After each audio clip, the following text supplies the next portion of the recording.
అనురాధ అనిల్ కుమార్. నాకు కాంగ్రెస్ పార్టీ మా ఆయనకు 30 సంవత్సరాల నుంచి సుదీర్ఘకాలంలో నందున గుర్తించి మాకు టికెట్ ఇచ్చినందున పెద్దలందరికీ నా ధన్యవాదాలు. నేను 15వ డివిజన్ నుంచి మన చింతకుంట డివిజన్ నుంచి కార్పొరేటర్గా నేను పోటీ చేస్తున్నాను. కాబట్టి నన్ను అధిక మెజార్టీతో గెలిపించి చేతి గుర్తు కోటేసి నన్ను గెలిపించగలరని నా మనవి. డివిజన్ ప్రజలకు నమస్కారం తెలియజేస్తున్నాను.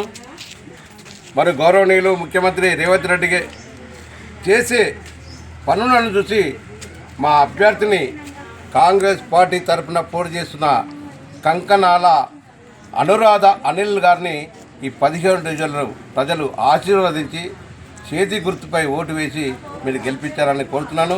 అలాగే మరి ఒక్కసారి మీరు ఆలోచించండి, ప్రభుత్వంలో ఉన్న మేము ఇవాళ రేషన్ కార్డులు ఇవ్వడం జరిగింది, సన్న బియ్యం ఇవ్వడం జరిగింది, ఫ్రీ బస్సు ఇవ్వడం జరిగింది, కరెంటు ఫ్రీగా ఉచితంగా ఇవ్వడం జరుగుతుంది, గ్యాస్ కూడా ఉచితంగా ఇవ్వడం జరుగుతుంది. ఇలాంటి ప్రజా ఉపయోగకరమైన పనులను కూడా ఎన్నో చేస్తున్నాం. మరి దయచేసి కాంగ్రెస్ పార్టీ ఇవన్నీ ఇండ్లు ఇవ్వడం జరిగింది, ఇక్కడ ఇందిరమ్మ కాలనీ ఏర్పాటు చేయడం జరిగింది. మరి రాబోయే కాలంలో కూడా ఎవరెవరికి ఏ అవసరాలు ఉన్నా అది తప్పకుండా కాంగ్రెస్ ప్రభుత్వంతోనే సాధ్యమవుతుందని మనసా వాచా మీ అందరూ కోరుతున్నాను.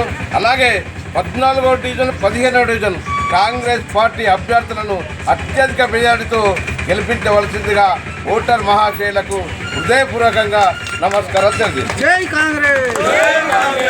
నేను జిల్లా కాంగ్రెస్ పార్టీ ఉపాధ్యక్షునిగా పనిచేస్తున్నాను.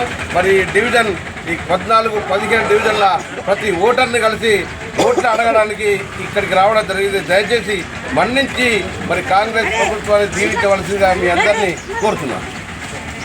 మన ఇంటి పక్క మన చుట్టుపక్కల ఉన్నాయి, ఏదేమైనా కానీ కాంగ్రెస్ పార్టీ దేశంలో రావాలన్నా మీకు ఇల్లు ఇందిరా రావాలి. ఇప్పటికే 60 ఇళ్ళు వచ్చినాయి. ఒక్కొక్క ఇంటి ధర 5 లక్షల రూపాయలు వచ్చింది. చాలామంది ముగ్గురు వేస్తున్నారు, వేసుకుంటూ కట్టిరు. అదే రకంగా ఎలక్షన్ రూల్ ఉంటే మన ఓట్లేసి మన అభ్యర్థిని అత్యధికంగా మీ అందరినీ కోరుతున్నాము. దయచేసి మర్చిపోకూడదు.